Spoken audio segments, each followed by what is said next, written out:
Saludos para todos ustedes, hermanos. Qué bueno nuevamente poder llegar hasta sus hogares y gracias por permitirnos entrar en su casa, poder compartirles el mensaje de este folleto de Escuela Sabática que está tan interesante. Así que es una bendición, mis hermanos queridos, y gracias por compartir también el mensaje de la palabra de Dios. Quiero darle un saludito a las siguientes hermanas, las siguientes mujeres que han escrito, nos han puesto un comentario en esta lección última.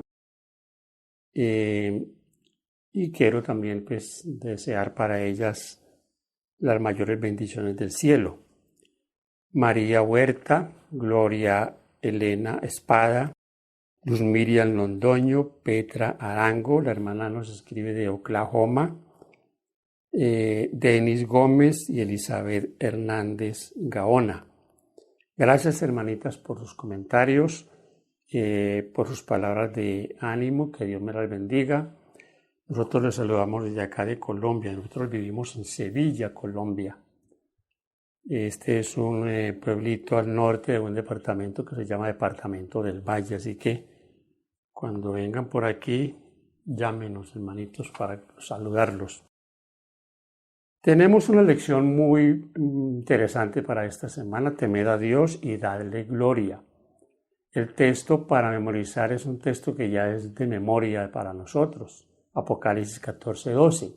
Aquí está la paciencia de los santos, los que guardan los mandamientos de Dios y la fe de Jesús. Qué interesante es esa parte ahí de la fe de Jesús. No está mal escrito, está bien, pero no dice la fe en Jesús, sino la fe de Jesús, porque Jesús ejerció fe y nosotros debemos también ejercer la fe, y sobre todo una fe como la fe de Jesús. Así que bienvenidos a nuestro comentario de esta semana. El filósofo danés Søren Kierkegaard contó una parábola sobre el tiempo del fin que decía más o menos así. Un incendio estalló entre bastidores en un gran teatro. Un payaso que había sido parte de la actuación salió para advertirle a la audiencia: salgan, el lugar está en llamas. El público pensó que era solo una gran broma, parte del espectáculo, que eso era todo, y solo aplaudía. Él repitió la advertencia: salgan, salgan. Pero cuanto más enfáticamente les advertía, más aplausos recibía. Dice el filósofo Søren: así es como va a terminar el mundo, es decir, ante el aplauso general de los testigos que creen que es una broma. El fin del mundo y los acontecimientos que lo preceden no son una broma. El mundo se enfrenta a la crisis más grave desde el diluvio. De hecho, el mismo Pedro utiliza la historia del diluvio como un símbolo del fin y advierte que así como el mundo antiguo pereció por el agua, en el tiempo del fin los cielos desaparecerán con gran estruendo, los elementos serán destruidos por el fuego y la tierra y todas sus obras serán quemadas. Segunda de Pedro 3:10. Como ya se nos advirtió sobre lo que vendrá, ahora tenemos que estar preparados para ello también. Saben, mis hermanos, que esto no es una broma y mucha gente lo tomará como una broma. La historia dice que el payaso gritaba que salieran y la gente se reía, pensaban que estaba charlando. Muchos piensan que el mensaje final es un mensaje que sí dice allí, pero no tenemos que preocuparnos. Y otro punto aquí es que están tan acostumbrados a oír mentiras, a solo estar aplaudiendo y aplaudiendo cantantes y aplaudiendo predicadores, que cuando llegue la hora de la verdad ya no van a creer. Teman a Dios. Esa es la parte de nuestro estudio para el día domingo. El propósito del libro de Apocalipsis para nuestra generación es preparar a un pueblo para el pronto regreso de Jesús y unirse con él para dar el mensaje de los últimos días al mundo. Apocalipsis revela los planes de Dios y desenmascara los planes de Satanás. Presenta el llamado final de Dios, su mensaje urgente, eterno y universal para toda la humanidad. Los siguientes textos, mis hermanos, que les voy a dar, tienen una palabra en común. Usted los lee y va a encontrar allí esa palabra una y otra vez. Génesis 22:12, Salmo 89:7, Proverbios 2:5, Eclesiastés 12:13 y 14 y Efesios 5:21. ¿Cuál es la palabra? La palabra temed. Temed a Dios. El fin de todo el discurso, dice Eclesiastés capítulo 12, es temed a Dios y guardad sus mandamientos. Y en Génesis es una parte muy bonita, porque dice allí que cuando Abraham iba a sacrificar a su hijo y Dios le habla, Dios le dice lo siguiente: ahora sé que temes a Dios. ¿Por qué? Porque la palabra temor aquí es la palabra de obedecer, es la palabra de hacer las cosas. ¿Por qué Abraham tuvo temor de Dios? Porque Abraham obedeció a Dios. Dios le pidió que sacrificara a su hijo y dice Dios: no me negaste a tu hijo, tu único. Así que qué interesante que lo comprendamos, y pues sé que muchos sabemos esto, porque regularmente cuando usted le habla a alguien de temor a Dios, piensa en ese temor que lo lleva a uno a temblar, a asustarse, a ponerse pálido. No, no es ese temor.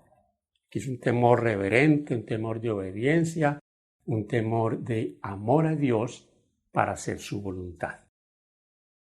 La palabra griega del Nuevo Testamento para teman en Apocalipsis 14:7 es poveo.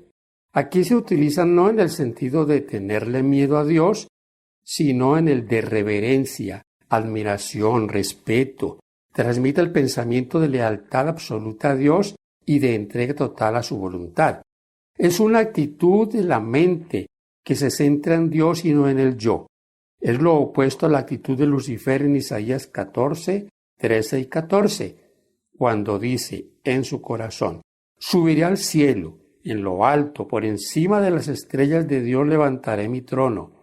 En el monte de la reunión, al lado norte me sentaré, sobre las alturas de las nubes subiré y seré semejante al Altísimo. Es la actitud de Cristo, quien, aunque era de condición divina, se humilló a sí mismo y se hizo obediente hasta la muerte y muerte de cruz. ¿Notan la diferencia, mis hermanos? Y lo que es el amor y el temor a Dios. Y fíjense la diferencia entre Jesús y Satanás. Mientras el uno se exalta a sí mismo y quiere subir por encima de Dios, Jesús se humilla. Así que me parece a mí que es bien interesante que nosotros podamos tener esto en el corazón y darnos cuenta que no es el orgullo, que no es la prepotencia, que no es el creernos más que los demás, no, es humildad. Y ahí vemos la diferencia en lo que es temer a Dios y en lo que es exaltarse uno a sí mismo. Porque es lo que la Biblia dice. En torno a esto dice que Satanás se exaltó a sí mismo, mientras el Señor Jesús fue sumiso a la voluntad de Dios. Continuamos con el asunto de temer a Dios. Y ya hablamos en nuestro tópico anterior que temer a Dios es obedecer a Dios. Eso es temor a Dios, que eso debe quedar sumamente claro. Quiero leer de estos textos que tenemos aquí en nuestro estudio. Tenemos el Salmo 119, versículos 73 y 74, Deuteronomio 6:2 y Eclesiastés 12, 13 y 14. Pero quiero leer Deuteronomio 6:2, que dice así: para que temas a Jehová tu Dios, guardando todos sus estatutos y sus mandamientos que yo te mando, tú, tu hijo, el hijo de tu hijo, todos los días de tu vida, para que tus días sean prolongados. Interesante y bonito pasaje, bonita promesa, aprender a temer al Señor tu Dios, y no solo temer al Señor, enseñar ese respeto al Señor, sino que los hijos también aprendan de ese respeto que deben de tener por el Señor. Y el Salmo 119, versículos 73 y 74, y como ya vimos, Eclesiastés 12, 13 y 14, todos tienen la misma sintonía. Amar a Dios, temer a Dios, pero más que temerle, es obedecerle. Mucha gente se mofa de amar a Dios, de temer a Dios, pero hace todo lo contrario. ¿Dónde está ese amor? ¿Dónde está ese temor? Muchas veces esto se convierte en un decir, en algo de palabras solamente. El mundo cristiano, por ejemplo, el mundo cristiano en su gran mayoría habla de que somos salvos por gracia y que ya no tenemos que guardar la ley de Dios, los 10 mandamientos. Fíjense en algo, mis hermanos, la gracia de Dios nos libra de la condenación eterna, pero lo que no hace es librarnos de nuestra responsabilidad de obediencia a Dios y de guardar los mandamientos de Dios. Así que es un engaño fatal pensar que somos salvos por gracia y que entonces no tenemos que hacer absolutamente nada. Hay algunos que tienen la extraña idea de que la salvación por gracia de alguna manera niega la ley de Dios o minimiza la necesidad de obediencia. Creen que cualquier charla sobre obediencia es legalismo. Ellos declaran, todo lo que quiero es a Jesús. La pregunta es, ¿cuál Jesús? ¿Un Jesús de nuestra propia creación o el Jesús de las Escrituras? El Cristo de las Escrituras nunca nos lleva a restarle importancia a su ley, que es la transcripción de su carácter. El Cristo de las Escrituras nunca nos lleva a minimizar las doctrinas de la Biblia, que revelan más claramente quién es Él, su plan para este mundo. El Cristo de las Escrituras nunca nos lleva a reducir su enseñanza a trivialidades que no son esenciales. Cristo es la encarnación de toda verdad doctrinal. Jesús es la verdad encarnada y es la doctrina personificada. Qué tremendo pasaje, mis hermanos. Él es el centro de todo. La ley de Dios tiene un centro, tiene alguien que quien la guía, quien la ilumina para el creyente, Jesucristo.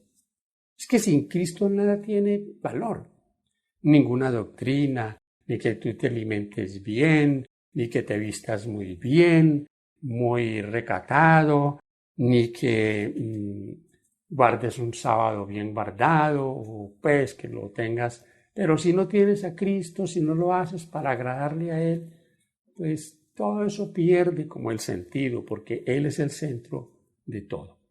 Voy a leerles la siguiente pregunta para que saquemos una reflexión. Dice, estas palabras de Jesús, ¿cuáles palabras? No teman a los que matan el cuerpo, porque el alma no pueden matar. Antes teman al que puede destruir el alma y el cuerpo en el infierno. Mateo 10:28.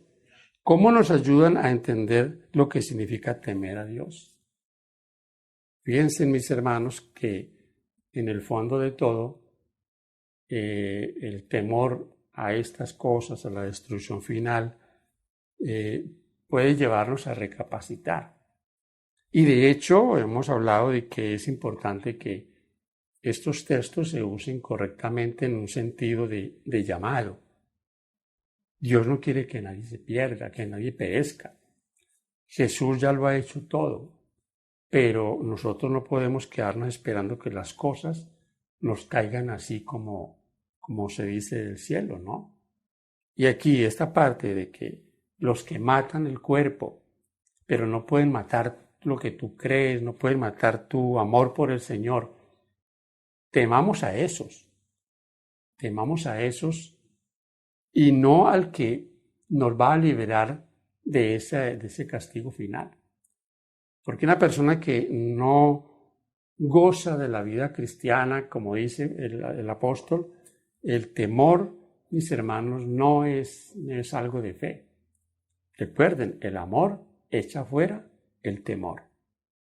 Para el día martes, mis hermanos, tenemos una lección bien bonita, bien interesante. Vivir enfocados en Dios. Un buen conductor, quien conduce un vehículo, una moto, una máquina o hasta un avión, debe estar enfocado en lo que está haciendo. ¿Cuántos accidentes por perder el rumbo, por estar distraídos? Y saben ustedes que para el cristiano es algo similar. No podemos estar distraídos. Debemos estar enfocados, siempre enfocados en Dios. En la era del consumismo, cuando los valores seculares han hecho del yo el centro, el llamado del cielo es apartarse de la tiranía del egocentrismo y de la esclavitud, de la importancia desmedida del yo, y colocar a Dios en el centro de nuestra vida. Para algunos, el dinero es el centro de su vida. Para otros, es el placer o el poder. Para otros, pueden ser los deportes, la música o el entretenimiento. El mensaje de Apocalipsis es un llamado claro: temer, respetar y honrar a Dios como el verdadero centro de la vida. Mateo 6:33. Buscad primeramente el reino de Dios y su justicia, y todo lo demás vendrá por añadidura. Y fíjense ustedes, buscar primero el reino de Dios. Dice Colosenses 3:1 y 2, poned la mira, mirar las cosas de arriba, no las de la tierra. Son textos que nos presentan que hay una prioridad para nosotros. Y poner a Dios en primer lugar es estar enfocados en la gloria venidera, no en las cosas de este mundo. Voy a leerles Hebreos capítulo 12, versículos 1 y 2, que dice lo siguiente: por tanto, nosotros también, teniendo alrededor nuestro tan grande nube de testigos, despojémonos de todo peso del pecado que nos asedia y corramos con paciencia la carrera que tenemos por delante. Puesto los ojos en Jesús, el autor y consumador de la fe, el cual por el gozo puesto delante de él sufrió la cruz, menospreciando lo oprobio, y se sentó a la diestra del trono de Dios. La victoria del Señor tuvo algo que nosotros debemos también tener. Dice el texto 2, puesto los ojos en Jesús. Y ahí dice que Jesús puso su mira en la gloria venidera, pero sobre todo en la gloria venidera para sus seguidores, para nosotros. Y ese gozo de vernos un día a nosotros con Él por la eternidad lo llevó a sufrir las penas de la cruz. Fíjense qué tremendo mensaje para nosotros. Ahora, mis hermanos queridos, hay un pensamiento aquí que debemos tener en cuenta y es el control de los pensamientos. Se está jugando una tremenda lucha por el control de nuestra mente. Y ese control de los pensamientos, el apóstol Pablo dice lo que nos recuerda lo que está en Filipenses 2:5. Haya pues en vosotros ese sentir que hubo también en Cristo Jesús. ¿Cuál fue el sentir? Que siempre estaba dedicado a lo santo. Siempre. Piensa en lo fácil que es, en cierto sentido, controlar tus pensamientos, al menos cuando eres consciente de que necesitas controlarlos. Comúnmente el problema es que, a menos que hagamos un esfuerzo consciente para capacitarnos en las cosas correctas, las cosas de arriba, no en las de la tierra, Nuestra mente caída y pecaminosa naturalmente tenderá hacia las cosas bajas, las cosas del mundo. Por lo tanto, necesitamos elegir deliberadamente espaciarnos en las cosas celestiales, como dijo Pablo, utilizando el don sagrado del libre albedrío. Por lo demás, hermanos, como dice Filipenses 4:8, todo lo amable, todo lo santo, todo lo puro, todo lo justo, todo lo bueno, si hay virtud alguna, ¿en esto qué? En esto pensar. Lindo mensaje nos tiene esta lección. Qué bendición tan grande poder estudiar estas cosas y interiorizarlas, hacerlas nuestras. Demos gloria a Dios.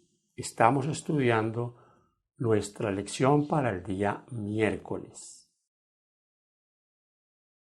Un estudio del uso de la exhortación denle gloria a Dios, Apocalipsis 14:7, en el Antiguo Testamento muestra que por lo general, aunque no siempre, aparece en el contexto del juicio divino.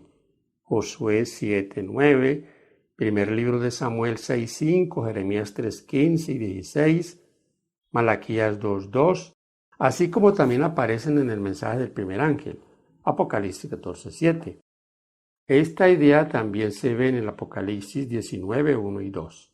Alaben al Señor, salvación y honra y gloria y poder a nuestro Dios, porque sus juicios son verdaderos y justos.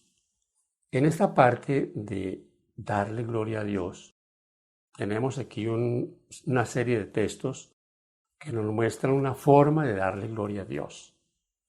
Ejemplo, 1 Corintios 3, 16 y 17, 6, 19 y 20 y 10, 31 tienen en sí un centro,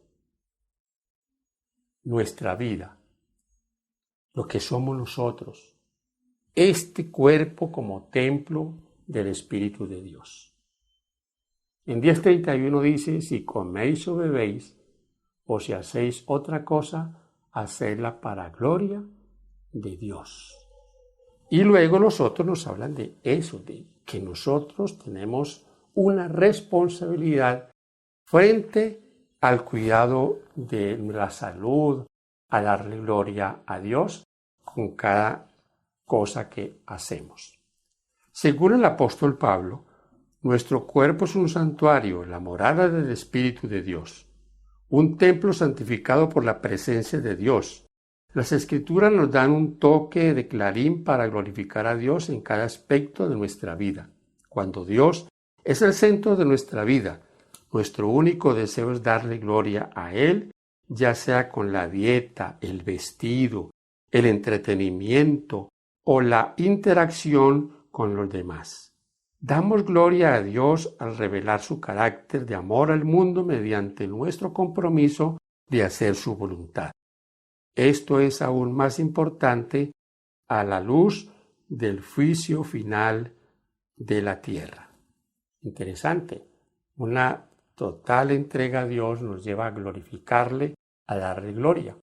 Y como dice el texto leído, en todo, en el vestir, en el comer, en las amistades, en nuestras relaciones sociales, en nuestras diversiones, en todo lo que hacemos.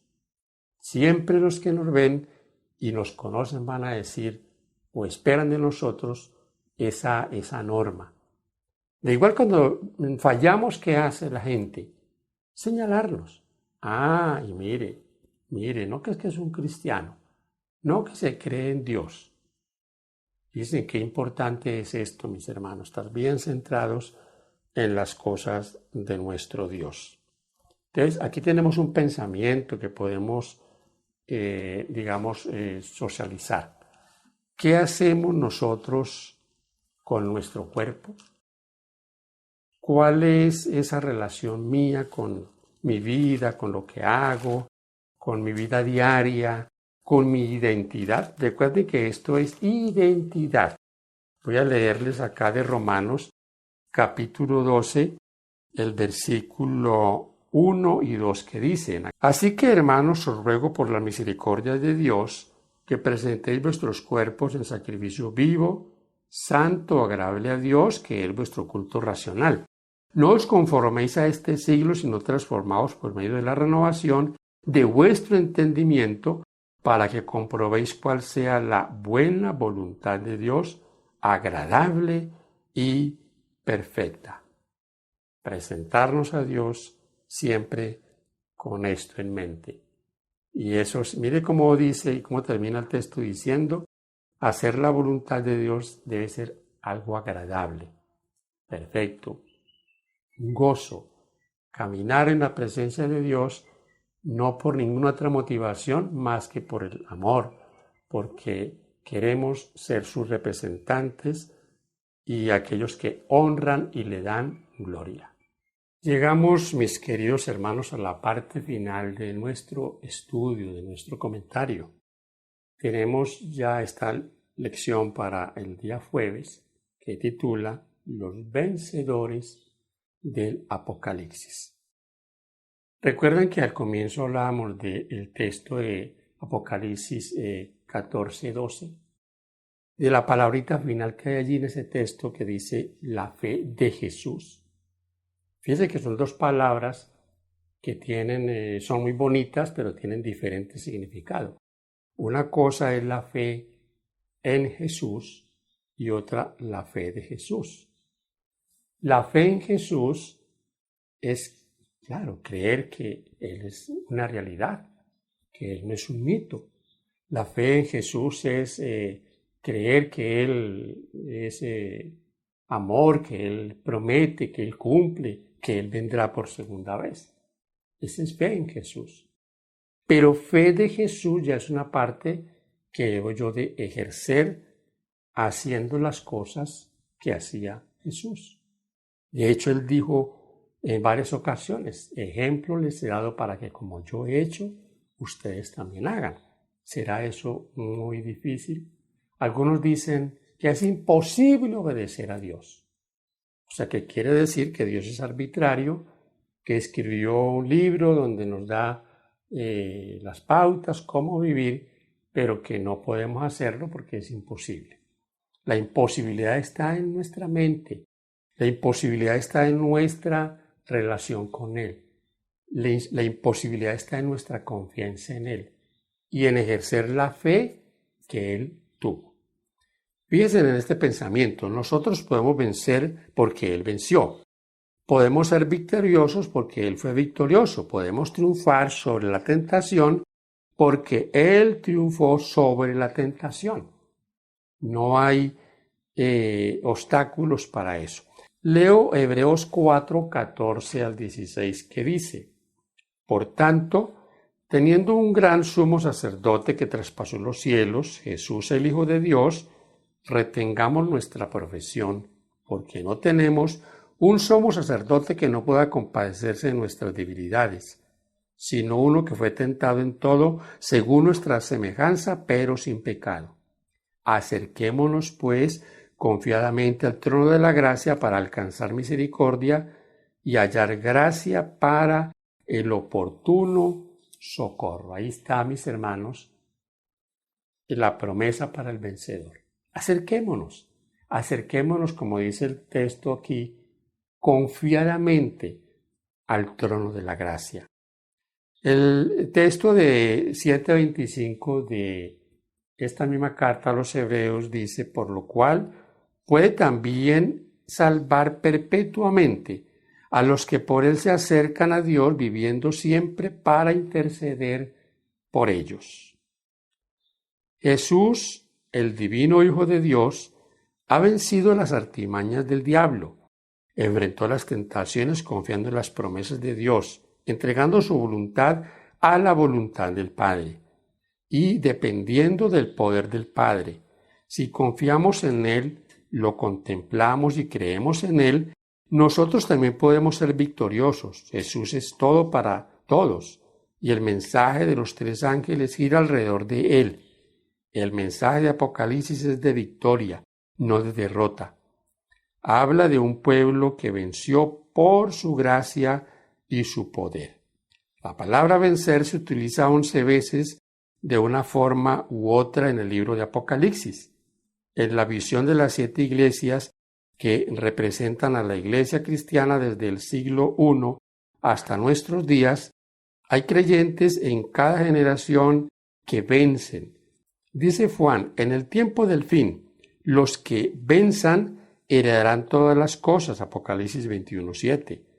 Esto no es legalismo, es la victoria por medio de Jesucristo, cuya vida perfecta, de justicia perfecta, y tan solo eso es lo que les brinda la promesa de vida eterna.